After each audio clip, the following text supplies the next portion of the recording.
China-Africa relations have achieved leapfrog development in recent years. China has remained Africa's largest trading partner for the past 16 consecutive years.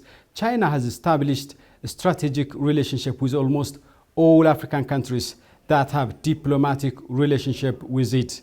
As the partnership and influence grow, China and Africa have historic responsibility to foster a more peaceful, prosperous and sustainable world. Do they embrace this historic responsibility?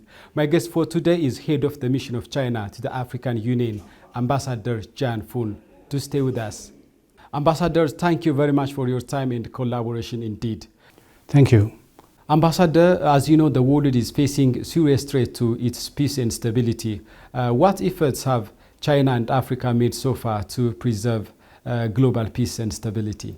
China and Africa have continued to deepen cooperation in safeguarding world peace and stability.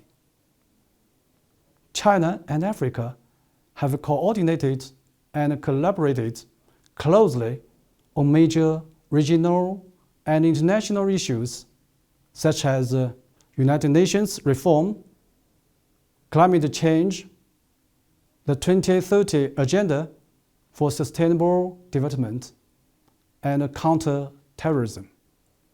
Over the years, the African Union and African sub-regional organizations have been actively carrying out autonomous peacekeeping operations and made a great effort to maintain stability and silence the guns in Africa.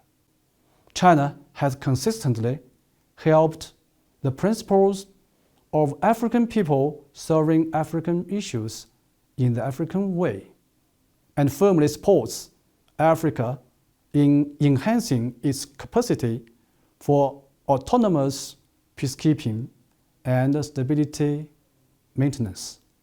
China and many African countries have signed memorandums of understanding of the Global Security Initiative, namely GSI, and conducted practical cooperation in areas of traditional and non-traditional security under the framework of the GSI, Global Security Initiative. The two sides are jointly safeguarding and promoting regional and global peace and stability. The current international order is disregarding the global South's interest. So how China and Africa work together to safeguard the interest of global South in global governance? Thank you. Very good question. I think first, we should practice the true multilateralism, uphold international system with the UN at its core. The international order underpinned by international law and the basic norms of international relations based on the purposes and principles of the UN Charter. We firmly support increasing the representation and say of developing countries, especially African countries in the international governance system. Second, we should support free trade, champion a universally beneficial and inclusive economic globalization, oppose all forms of unilateralism and protectionism, and safeguard the WTO-centered multilateral trading system. We call on the international community to give serious attention to the development challenges faced by Africa and to increase rather than drastically reduce development assistance to Africa. Third, we should promote the diversity of civilizations, uphold the vision of equality, mutual learning, dialogue, and inclusiveness between civilizations. Implement the global civilization initiative. We need to firmly support cultural exchanges to transcend estrangement, mutual learning to transcend clashes, and coexistence to transcend feelings of superiority. And we need to deepen international exchanges and cooperation, promote the common values of humanity. As you know, a few days ago, on September the 1st, China President Xi Jinping proposed the Global Governance Initiative at Shanghai Cooperation Organization Plus meeting. This initiative aims to reform and improve global governance, emphasizing 5 points, namely sovereign equality, international rule of law, multilateralism, people-centered approach, and real results. Nowadays, humanity has become a closely intertwined community with a shared future. Enhancing global governance is the right choice for the international community to share in development opportunities and address global challenges. China will strengthen joint efforts with all parties, including Africa, to explore ways to reform and improve governance, and opening up a bright future of peace, security, prosperity, and progress.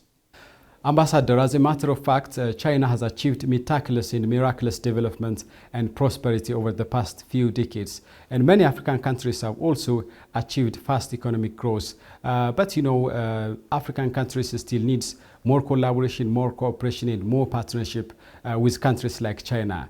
So what support has China provided for sustainable development, industrialization, and modernization in Africa? Thank you. Peace and development remains the themes of the present times. It is the common aspiration of people around the world to pursue peace rather than war, and to seek development rather than poverty. Just as Chinese President Xi Jinping points out, security underpins development, and development in turn ensures security. So peace and development serve as the foundation and prerequisites for each other.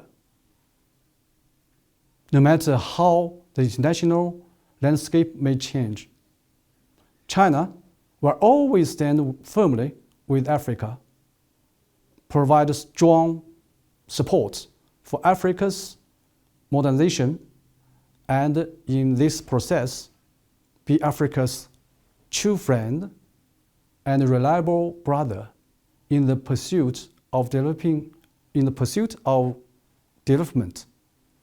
China's support is mainly reflected in 3 aspects.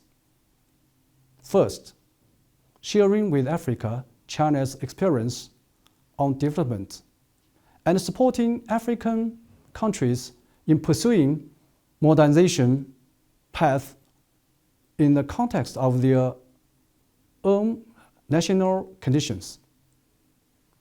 We unreservedly share the experience of Chinese modernization, enhance exchanges on governance with Africa, and help Africa explore a development path that fits its own needs. Second, opening up further toward Africa and encouraging more African products to enter the Chinese market. As you know, in 2024, China-Africa trade reached a new high of nearly $300 billion. And not long ago, China implemented a zero-tariff policy on 100% tariff lines for 53 African countries having diplomatic relations with China, providing more access to Chinese markets for Africa's development. Third, deepening practical cooperation with Africa and injecting impetus into Africa's industrialization and digital transformation.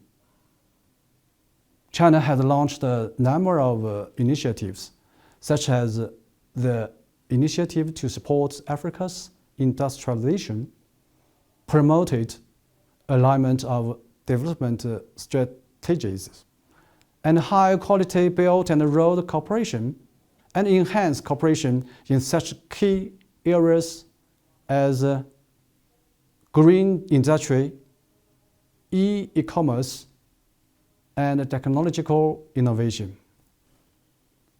I'm confident that when the 2.8 billion plus people in China and Africa unite in purpose and march forward hand in hand, we can surely create splendor on our path toward modernization and lead the way for thriving modernization across the global South, and make greater contributions to the building of a community with a shared future for humanity.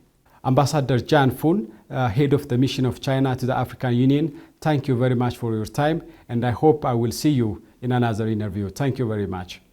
Thank you. I hope so. I wait for the next interview. That was my brief interview with head of the mission of China to the African Union, Ambassador Jan Fun. Hope you enjoyed the interview. Thank you very much for watching. Bye for now.